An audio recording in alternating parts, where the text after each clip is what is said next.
اللہ تبارک و تعالیٰ تک پہنچنے کے بہت سے راستے ہیں، یہاں تک کہ صوفیاء کرام نے یہ بھی فرمایا کہ طرق الوصول الی اللہ تعالی بعدد انفاس الخلائق،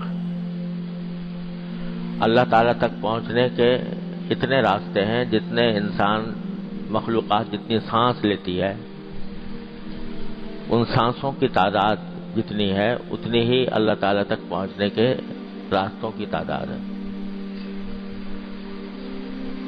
کیا مطلب ہے اس کا وہ اس وقت موضوع نہیں ہے، لیکن بہرحال اللہ تعالیٰ تک پہنچنے کے راستے مختلف ہیں۔ اور آپ نے سنا ہوگا کہ صوفیاء کرام کے ہاں جب کوئی شخص اللہ تبارک و تعالیٰ تک پہنچنے کے لیے اپنی اصلاح کے لیے جاتا تھا تو لمبی لمبی ریاضتیں مجاہدے کرائے جاتے تھے، بڑے لمبے لمبے مجاہدے کرائے جاتے تھے، بڑے واقعات اس کے مشہور ہیں۔ لیکن ہمارے حضرات بزرگوں نے یہ فرمایا، خاص طور سے حضرت گنگوہی رحمۃ اللہ علیہ، حضرت مولانا قطب الارشاد حضرت مولانا گنگوہی رحمۃ اللہ علیہ نے فرمایا کہ سارے راستوں سے سب سے زیادہ آسان بھی اور مفید بھی اور اجمل بھی اور اکمل بھی راستہ ہے اتباع سنت۔ رسول کریم سرورت عالم صلی اللہ علیہ وسلم کی سنت کی اتباع اپنے زندگی کے ہر شعبے میں، صبح سے لے کر شام تک کی جو زندگی ہے اس میں ہر ایک شعبے میں نبی کریم سرورت عالم صلی اللہ علیہ وسلم کی اتباع یہ ایسا طریقہ ہے جو آسان بھی ہے اور سب سے زیادہ مفید بھی ہے۔ اور میں نے اپنے والد ماجد قدس اللہ تعالیٰ سرہ سے سنا، اور انہوں نے بھی اپنے کسی بزرگ کے حوالے سے بیان فرمایا کہ اس طریقے میں فائدہ یہ ہے کہ جب اس طریقے پر بندہ چلتا ہے تو اللہ تبارک و تعالیٰ خود کھینچ لیتے ہیں اس کو، اس میں جذب کی صلاحیت ہے۔ ایک ہوتا ہے سلوک اور ایک ہوتا ہے جذب۔ سلوک یہ ہے کہ آدمی چلتا جائے چلتا جائے چلتا جائے منزل کی طرف راستہ قطع کرتا جائے۔ ایک یہ ہے کہ جس منزل کی طرف جا رہا ہے اللہ تبارک و تعالیٰ کے پاس پہنچنا چاہتا ہے تو وہاں سے اس کو خود کھینچ لیا جائے۔ اللہ یجتبی الیہ من یشاء، اللہ تبارک و تعالیٰ اپنی طرف کھینچ لیتے ہیں۔ اس میں جذب کی صفت ہے اتباع سنت میں۔ کیوں؟ اس لیے کہ حضور نبی کریم سرورت عالم صلی اللہ علیہ وسلم اللہ تبارک و تعالیٰ کے محبوب ہیں، اللہ تبارک و تعالیٰ کے محبوب ہیں، اور محبوب کی ادا، محبوب کی خاصیت یہ ہوتی ہے کہ جو اس سے محبت کرنے والا ہوتا ہے وہ اس کو اپنی طرف کھینچتا ہے۔ تو اتباع سنت سے محبت پیدا ہوتی ہے۔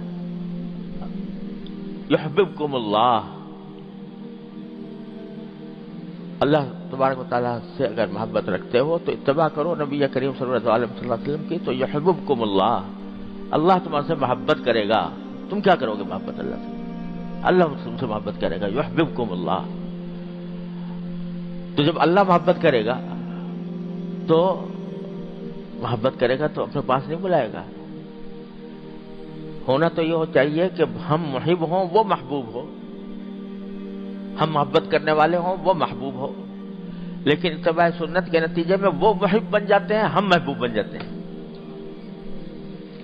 اتبعونی یحببکم اللہ، تو جب اتباع کر رہے ہوں گے تو اس وقت اللہ تبارک و تعالی محبت فرمائیں گے، تم محبوب بن جاؤ گے، اور محب جو ہوتا ہے وہ اپنے محبوب کو اپنے پاس کھینچتا ہے۔ لہذا اتباع سنت وہ راستہ ہے جس میں اللہ تبارک و تعالیٰ خود اپنی طرف کھینچ لیتے ہیں. اور سنت جس قسم کی بھی ہو، چھوٹی ہو بڑی ہو، دیکھنے میں معمولی معلوم ہو رہی ہو، لیکن جب بندہ نبی کریم سرور دو عالم صلی اللہ علیہ وسلم کی سنت کے اتباع کی نیت سے وہ عمل کرتا ہے، چاہے وہ کتنا ہی چھوٹا نظر آ رہا ہو، تو یحببکم اللہ کا اثر ضرور متحقق ہوگا. میرے شیخ حضرت عارفی قدس اللہ تعالیٰ سرہ فرمایا کرتے تھے کہ جس وقت تم فرض کرو بیت الخلاء میں داخل ہو رہے ہو اور اللہم انی اعوذ بک من الخبث والخبائث جو سنت ہے وہ دعا پڑھ کر اور پھر بایاں پاؤں اندر پہلے رکھ رہے ہو، اس لیے کہ سنت یہ ہے کہ بایاں پاؤں پہلے رکھا جائے. جس وقت یہ عمل کر رہا ہے اس وقت تم اللہ کے محبوب ہو، اس واسطے کہ اللہ تعالیٰ نے فرمایا یحببکم اللہ، اللہ تعالیٰ محبوب کرے گا. مسجد میں داخل ہوتے وقت جب دایاں پاؤں رکھ کر داخل ہو رہے ہو نبی کریم صلی اللہ علیہ وسلم کی سنت کی اتباع میں، اور اللہم افتح لی ابواب رحمتک کہہ کر داخل ہو رہا ہے، اس وقت تم اللہ کے محبوب ہو. بات ساری کیا ہے کہ تنبہ ہو جائے، غفلت سے تنبہ کی طرف آ جائیں اور جو عمل کریں وہ نبی کریم صلی اللہ علیہ وسلم کی سنت کے اوپر عمل کرنے اتباع کی نیت سے کریں، تو پھر محبوب ہو تم اللہ کے. تو اس لیے اتباع سنت سب سے زیادہ قریب ترین، سہل ترین، مفید ترین راستہ ہے اللہ تبارک و تعالیٰ تک پہنچنے کا. حضرت مجدد صاحب رحمۃ اللہ علیہ، حضرت مجدد الفسانی رحمۃ اللہ علیہ فرماتے ہیں، میں نے اپنے شیخ سے بار بار سنا رحمہ اللہ تعالی، وہ فرماتے ہیں کہ میں نے الحمدللہ جتنے علوم ظاہر تھے ان سب کی تکمیل کی، حدیث فقہ تفسیر، حدیث فقہ، عقائد، کلام، جو کچھ بھی علوم ظاہر تھے سب پڑھے، اللہ نے اس میں مجھے کمال تک پہنچایا. پھر میں نے علوم باطن کی سیر کی اور جتنے تصوف کے سلسلے تھے ان سب کو دیکھا اور برتا، ان سے گزرا، یہاں تک کہ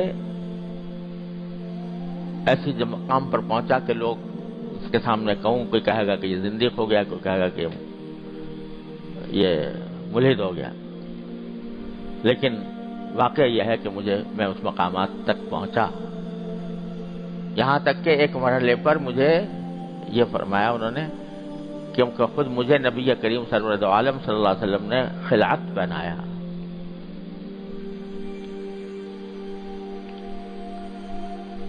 اللہ عالم کس طرح پہنایا ہم کیا سمجھ سکتے ہیں، کیا جان سکتے ہیں. یہ سارے مقامات اور سارے مقامات کی سیر کرنے کے بعد، سب کچھ دیکھنے کے بعد، سب کا تجربہ کرنے کے بعد میں ایک دعا کرتا ہوں، اس دعا پر جو آمین کہے گا انشاءاللہ اس کی بھی مغفرت ہو جائے گی. وہ دعا یہ کرتا ہوں کہ یا اللہ مجھے اتباع سنت کی زندگی عطا فرما، آمین. یا اللہ مجھے اتباع سنت ہی پر زندہ رکھ، آمین. اے اللہ مجھے اتباع سنت ہی پر مجھے موت عطا فرما، آمین. تو سب سے قریب ترین راستہ اتباع سنت کا ہے. تو نبی حضرت عارفی قدس اللہ تعالیٰ سے روح جن کی یہ کتاب ہے وہ ہم سے فرمایا کرتے تھے کہ بھائی میں نے یہ اس لیے لکھی ہے کتاب کہ اس کو پڑھو، یہ ایک ڈائری ہے کہ جس کے ذریعے یہ دیکھو کہ اس میں کیا لکھا ہے، کیا طریقہ رسول کریم صلی اللہ علیہ وسلم کا بیان ہوا ہے، اور پھر اپنا جائزہ لیتے رہو میں کیسا کر رہا ہوں. جہاں فرق معلوم ہو تو اس نیت سے کہ میں نبی کریم صلی اللہ علیہ وسلم کی سنت کی اتباع کروں، اس نیت سے پڑھ کر اس کو اپنی زندگی میں